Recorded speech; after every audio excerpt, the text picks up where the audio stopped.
your rockstar rider, Pepper Gutierrez of Everyday Guns TV. Today, we are gonna walk you through inside the armament, firearms trading, and indoor shooting range. Here with us is Mr. Armament himself, Kuya Angelo Chavez.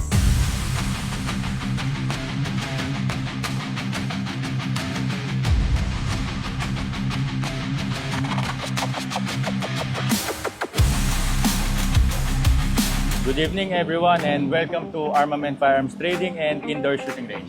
Yes, Kuya, tour mo kami inside. Yes, oo, pasok tayo sa loob para makita natin kung anong mga meron kami sa loob. Alright. Welcome sa Armament Firearms Trading and Indoor Shooting Range, Ates. Ito yung mga different brands and firearms na kine-carry namin. Actually, hindi pala naka-display lahat dito.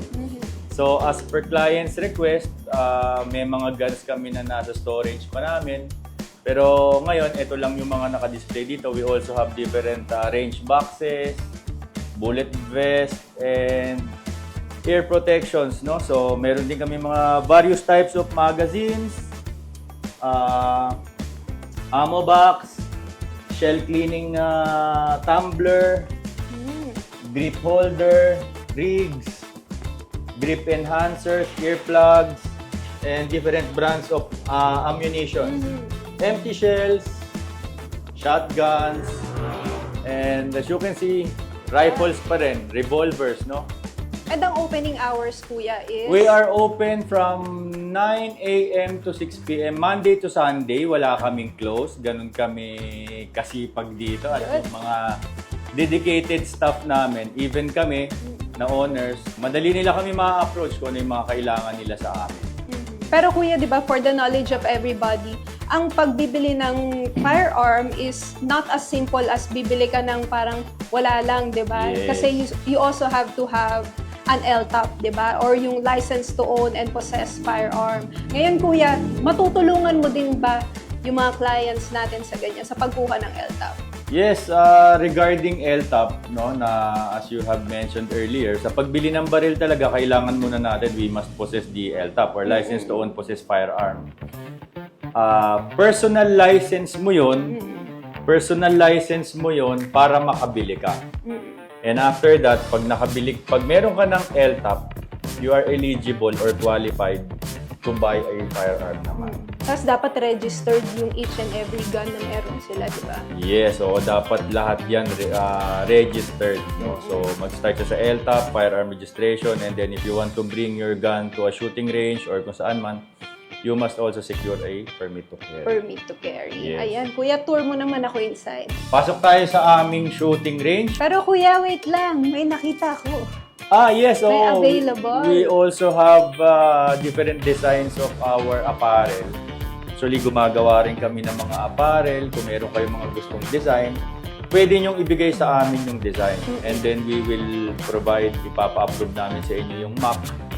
And then, ayun. So, meron din kaming different brands of types of apparel dito from our brand itself, Armament, and also yung mga gun brands, no? Iba-iba yan. May CZ, may Glock.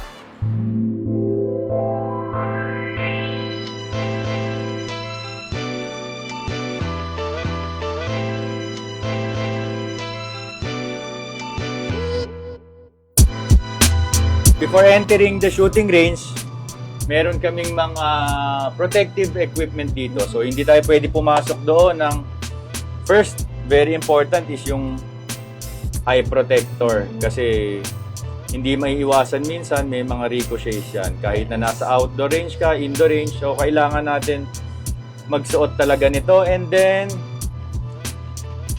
ear muffs. Kailangan natin mag-ear muffs. Also, ang ating shooting range ay fully equipped siya with soundproof, no? So, hindi siya ganun kaingay, ina-absorb nito, but still, kailangan suot natin siya pareho.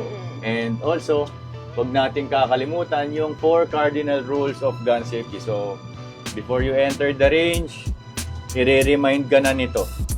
So, ayun. That's good. Oo. Kasi hindi naman lahat may knowledge, di ba? Yes. Especially kapag beginner ka, hindi mo alam ang mga rules kung paano ang handling ng yung safety ng Yes. pagbabaril. And then pagdating mo sa loob, ulit-ulit, i-discuss pa rin ito.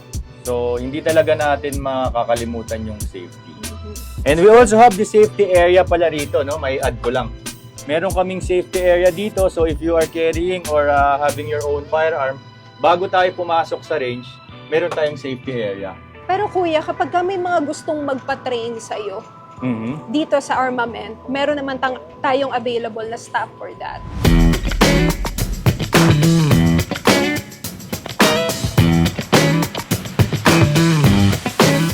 Yes, oo, meron tayong licensed range officer dito and ako mismo certified ako ng PNP at EO as gun safety instructor and range safety officer. So allowed rin ako magturo nung aking nalalaman. That's good and available sila everyday, no? Yes, oo, available sila everyday. Nandito yung mga range officers natin. So ito yung ating waiting area. So yung mga gustong pumutok, kasama yung kanilang mga wife, mga anak, napaka-spacious nung area natin, ang haba ng bench. Meron tayong 7 booth.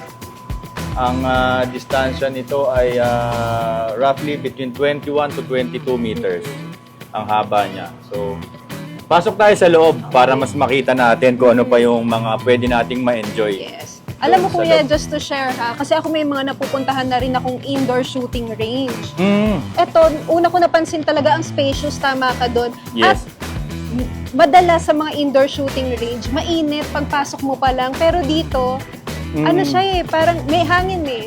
Yes, malakas kasi yung ventilation namin. Meron kaming 3 panels of ventilation. Isa doon, kung mapapansin nyo, pag pumutok kayo, automatic yan, hihigupin nito yung usok. Ipupush nung isa, hihigupin ito.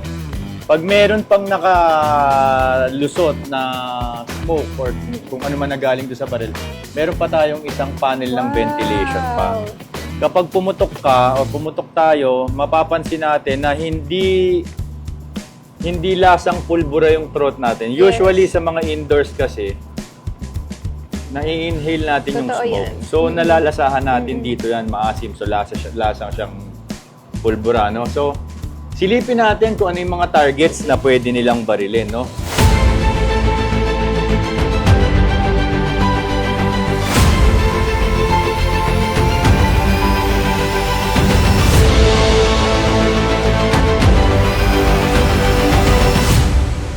So we have various metal targets dito. We have mini poppers. We have plate rack. We have hanging targets. We have dueling trees, no? So bakit ang dami? We decided na maglagay ng maraming metal targets para mas ma-enjoy ng mga shooters. Kasi ang sarap sa tenga pag narinig mo yung ting, ting, ting, di ba? Yung ganon. Yes. Pwede nilang barilin lahat ito for free. Walang charge yan. So, ang dapat lang nilang gawin is tamaan. Yes. Yun lang. Walang bayad gamitin yan. Once you enter the shooting range, kasama yan sa babarilin nila for free. Tamaan lang nila kasi medyo maliliit. But it will serve as a practice na din. Kasi nga, yung distance, ang layo, di ba? Tapos, ganyan siya kaliliit. Pag sinipat mo doon, talagang maliit na siya. At saka matututo kapag ganun Matututo din. ka, yes, with the guidance of our range officers. And also, kung mapapansin nila, may mga drum. Bakit may mga drum dyan? Kasi meron tayong mga pumupunta rito na mga naglalaro ng practical shooting. So, nagpapaset up sila dito. Dito sila nag-i-indoor, nagra-run sila, nagpa-practice sila. Kapag ayaw nilang mainitan or let's say umuulan, dito naman yung weather dito, kahit gabi, hanggang 6 o'clock pwede. No? So, yun, dito sila nagpa-practice, kahit ako, mga kaibigan, dito. So, anytime, welcome naman sila pumunta dito. Enjoy nila kung anong facilities na meron dito. Safe din tayo rito kasi meron ding CCTV. And then, both sides, meron ding CCTV doon. So, lahat ito nakamonitor, nakikita natin yung movement ng mga tao sa loob ng ating shooting range. At saka nakakatuwa doon, nasa receiving area din yung monitor. Yes. Nung CCTV. Kaya makikita rin nung mga ibang tao kung sino nasa loob, kung safe ang nasa loob. Diba? So, pagka nakita nung mga tao sa reception na medyo parang tingin nila kailangan nilang pumapasok, through CCTV lang papasok sila para mag-guide or mag-assist doon sa mga range officers na nandito. Also, yung parking natin dyan safe kasi equipped din yung labas natin ng CCTV. So, very safe tayo dito sa Armament Indoor Shooting Range and Gun Store. Okay, how about kuya naman yung mga gun rentals natin tsaka pagbibili sila ng bala? Ano bang mga price ranges natin? Yung mga gun rentals natin, yung pistol ranging from 600 pesos. And then yung rifles, PCC to shotgun, ang price range ng rentals yan is up to 1,000 pesos only. And then yung ammunition ng reload namin dito is 1775 for 9mm and 1875 for caliber 40 and 45. Kuya, share naman natin sa mga viewers natin, meron ba kayong FB page? Yes, meron kaming FB page, Armament FA and Indoor Shooting Range. So, i-follow lang nila yon. May mga details doon, contact numbers, even may personal contact number nandun doon. So, nagre-reply naman kami anytime. So, kahit gabi, basta gising kami. Yes. Lahat ng queries nila, ma-address natin. Ayan, So, ayun. Yun na yun, no, kuya. Ito na, tapos na yung walkthrough natin. Ayan.